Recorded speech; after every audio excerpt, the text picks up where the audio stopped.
ধরুন আপনার সামনে একটি বাটন আছে। প্রতিবার প্রেস করলে আপনি পাবেন 10 লক্ষ টাকা। কিন্তু একটি শর্ত আছে। বাটনটি টিপলে পৃথিবীর কোথাও অজানা একটি শিশু দুর্ঘটনায় মারা যাবে। আপনি কতবার বাটনটি প্রেস করবেন?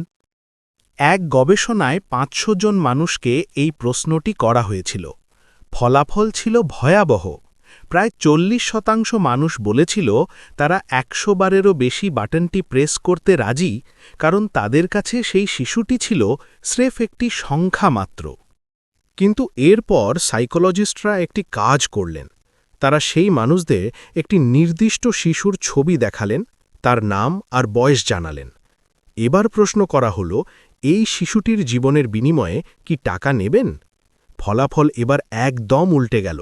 ৯০% বেশি মানুষ বাটন প্রেস করতে সরাসরি না করে দিল। সাইকোলজিতে একে বলা হয় হিউম্যানাইজিং। যতক্ষণ পর্যন্ত কেউ শুধুই একটি সংখ্যা, ততক্ষণ আমাদের সিদ্ধান্ত নেওয়া সহজ।